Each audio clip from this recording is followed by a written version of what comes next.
All right, so today we got ID for that kid. That's oh it, right? yeah, I said it right. I said it right. You said it good. Very Good. Wakanda-ish. Wakanda-ish.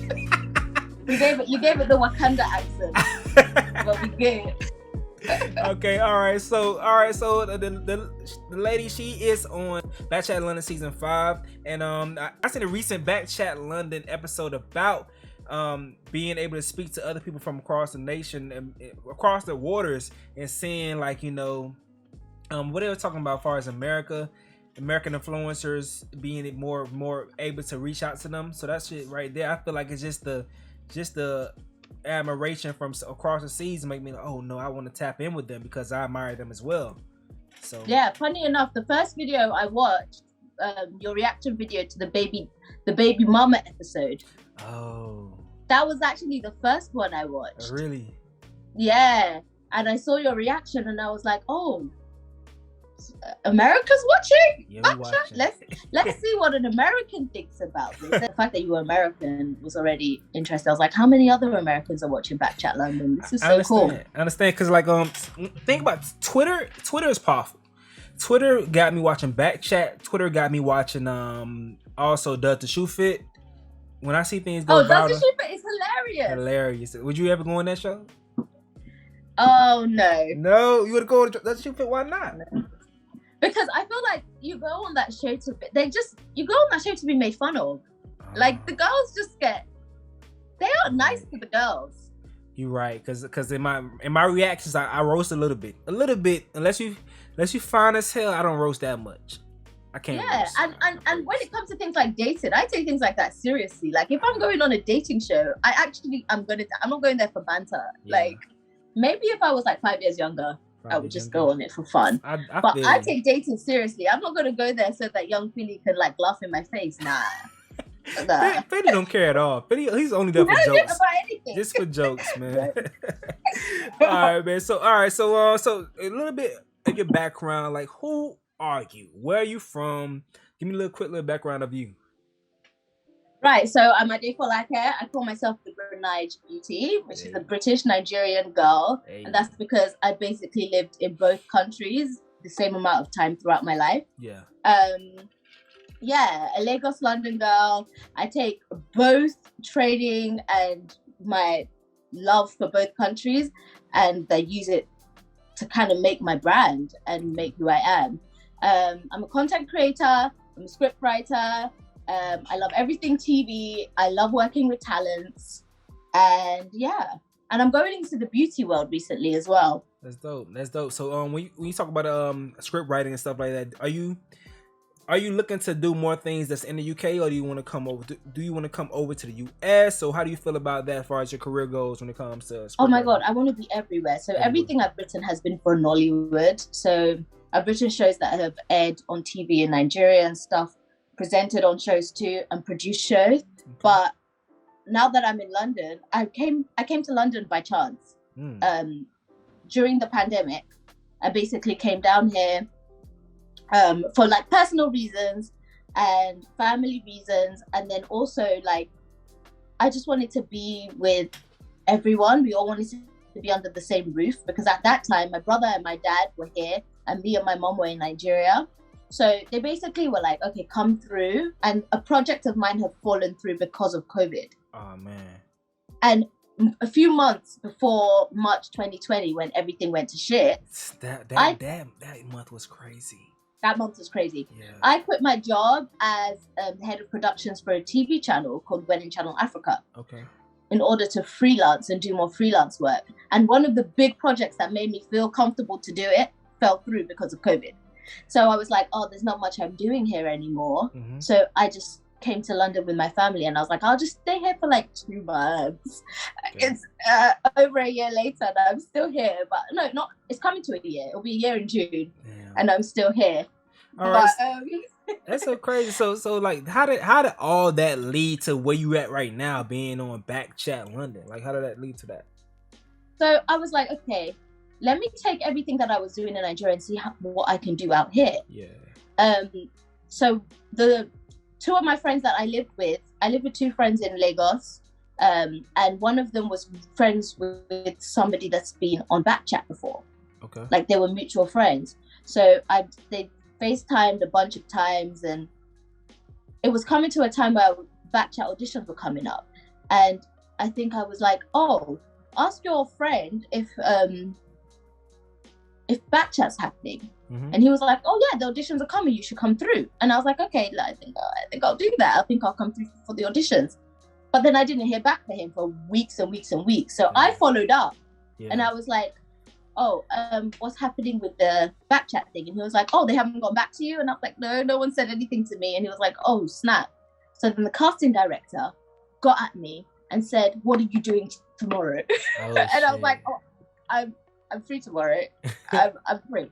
Better be Even free. if I wasn't free, I'll clear my schedule. Yeah. Like I'm free.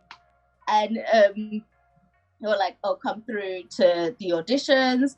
And I was like, wow, so if I didn't follow up, that's how I would have missed the auditions. Yeah. And this was actually the second round of auditions, because BKCHAT has a 3-process audition stage. Damn. You send in a video, and then you go and stand in front of the judges, which is like Andy, the main guy, the production manager. His name is everywhere. And a bunch of other people. Yeah. Andy is killing it right now with Blue Therapy and everything. And a bunch of other people. And so I just skipped the first one and went to the second one because... You plugged in like that. You a big dog. You know, you a big dog. No, but it's because I missed it. Okay. And if I didn't follow through, I would have missed that too. So I probably wouldn't have been on the show. So it was actually quite far from where I live. So I just had to clear my schedule for that day and go. But it was still like not something I was taking very seriously. It was just like, I'd always been a fan of the show. Yeah. And I'd seen it go through all its ups and downs because, you know, BKCHAT had a time when it was doing its thing, and then people were hating on it when they started charging, which I think was so silly. That was crazy. I remember that point in time. That's when I stopped watching. I would have. Was it? It's because it was hard for you. It was hard for me to get to it. It was hard for me to get to it because I was so in tune when I was ready for it, and then they started charging, and I was like waiting for the promotions, and I just stopped seeing it because I guess like. So I was in Nigeria at the time, so it was hard for me to access it. Same here. And to pay for it, but even at that, there were still people from all over the world that were still paying for it. I would have paid for it. I would have paid for it. I just don't know if the promotion was as strong as the free promotion. You understand? Yeah, so, yeah, that's actually true. Yeah. And then there were now pirated versions everywhere, and then the channel got deleted. So I'd seen all the ups and downs of the show, so I didn't even know that. But like, even when I was asking my friend, like, is BKCHAT gonna come back? I didn't think it would. So when they said, the mutual friend was like, oh yeah, it is coming back, I was really surprised. So anyway. Okay. Back to where we were, I went to the audition, and as soon as I got there, I saw how professionally set up this audition was. Okay. Like, I was like, whoa, this is big time. Like, everything was really organized. Like, and I don't know why I wasn't expecting it to be, but it just really was. Okay. Everything was extremely organized. And then I was seeing some familiar faces in the industry, and then I was like, oh my god, wow, so I'm in really good company right now, and this is really organized. I really want this. So I made sure that I killed my audition, and when I left, I swear I was praying. I was like, I really want this. Before, it was just like, oh, let me just go. After the audition, I wanted it so bad. Like, I wanted to be on the. How was the audition? What did they ask you? What do you paint a picture for me? Like, how was the audition? So, at the audition, they ask. So basically, they put you into different sections. Yeah. So whoever's in your group basically watches your audition. Yeah. With you. So they're like 10 people that are auditioning, and they're watching you audition. That's cheating. So they cheating.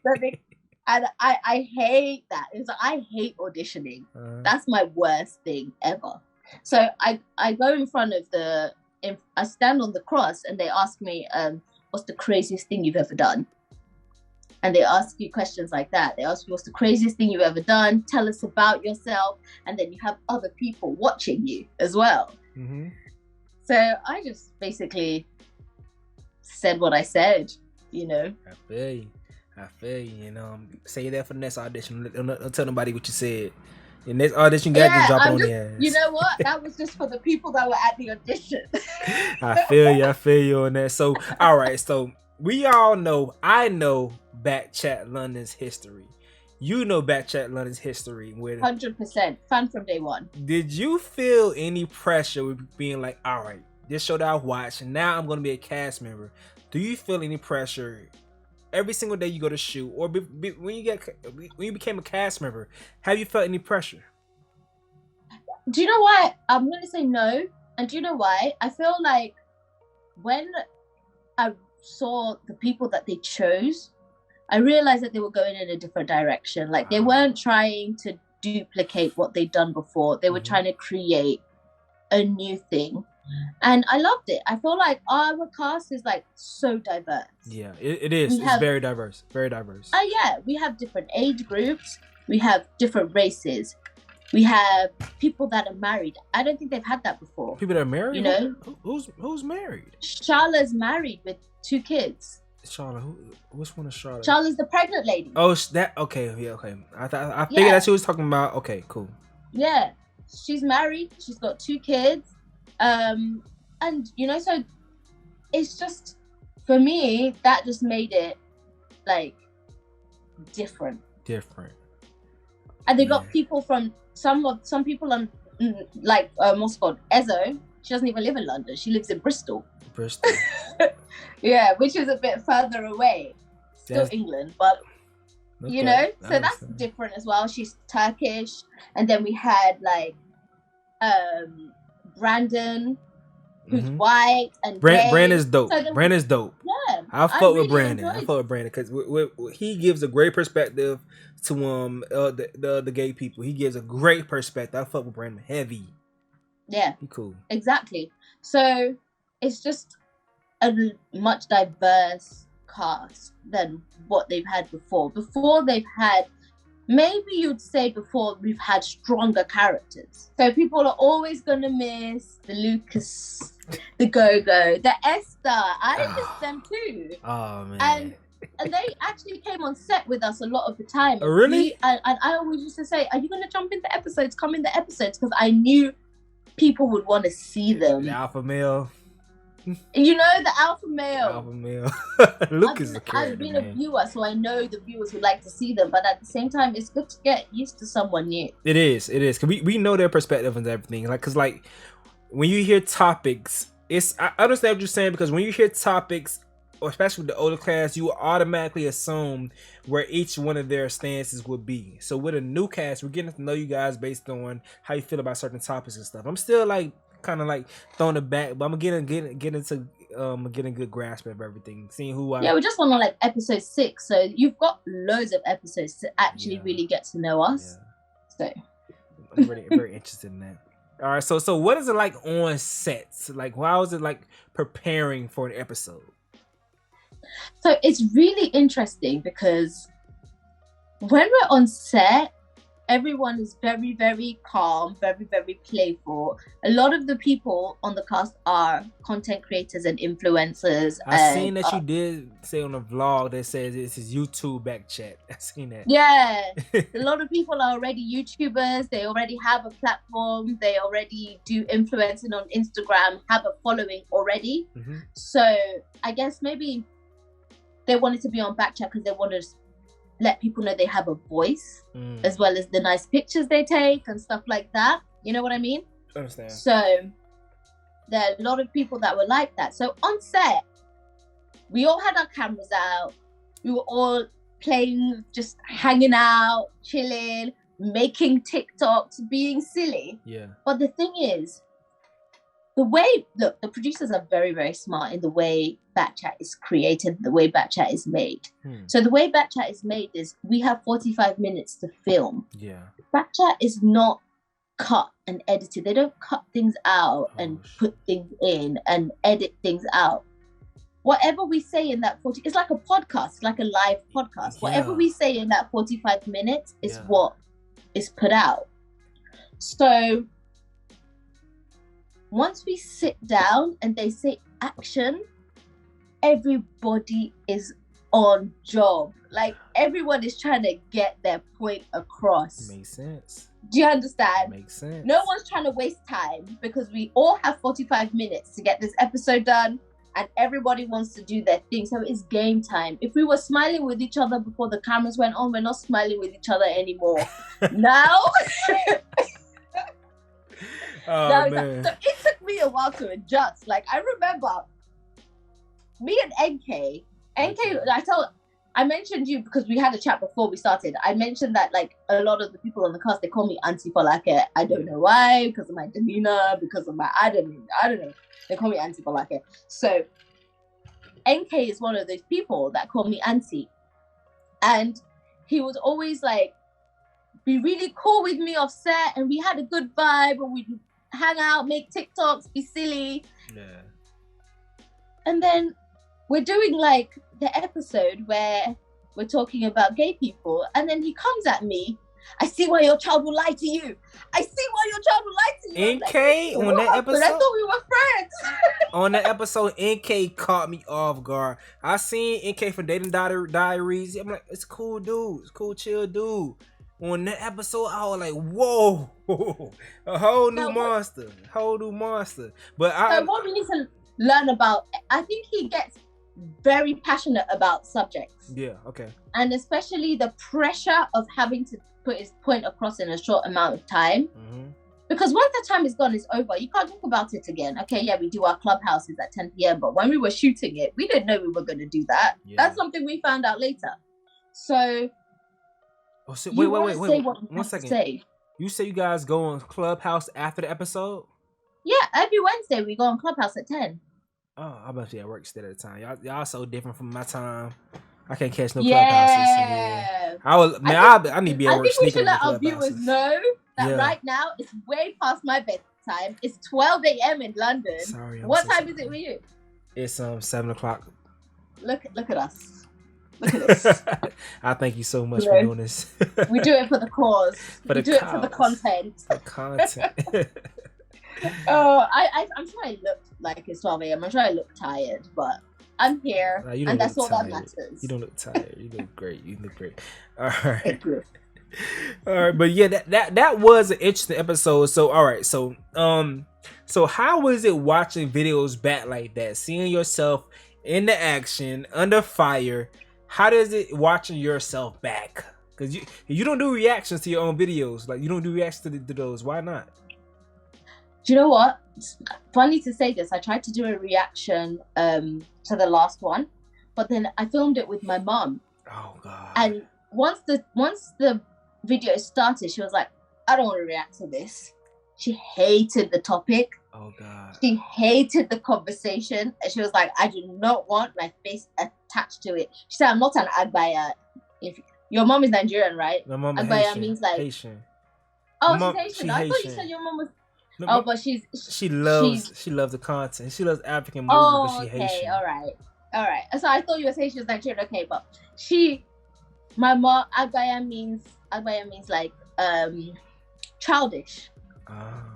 Yeah. So she's like, I'm not this is a childish topic. Like, I'm not gonna react to this. Yeah. So she won't let me post it. But I watched it by myself, and it was so funny. Like, you should put it out. I can't put it out because she doesn't want me to. Okay. And I was like, are you sure? She was like, no, I do not want my face attached to this topic. I was like, okay, whatever. I could have done it by myself, but I don't know. I don't really do reaction videos on my own because I feel like I discussed the topic on BKCHAT. Yeah. Then I discuss it on Clubhouse at 10 p.m. Oh God. Then I have the people in my DMs that want to take the conversation further. Yeah. After the episode finishes. Yeah. Then I've got interviews. So after that, a reaction video is just long. Like, I get it. Do you understand? Like, I'm done with that topic. By the time that topic comes out, I'm done with it. Yeah, I get it. You probably already talked about it a long time ago. I have to talk about it for a long time. Like, I'm sure people are going to come in my DMs and say, oh, I like what you said about this. Could you elaborate more? And I like to respond to people that get at me.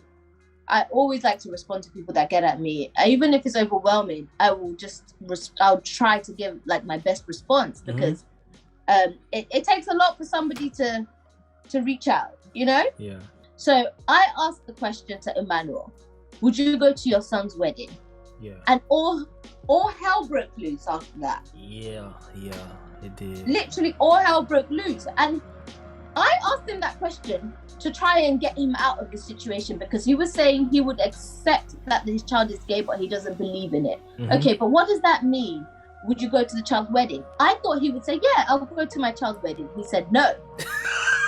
So when he said no, I'm sorry, it's not funny, but I'm laughing. I'm laughing at you try to do the little layup or the little alley oop, and he ain't dunked that bitch. He just said, yeah, I was trying to help him, but then he just messed it up.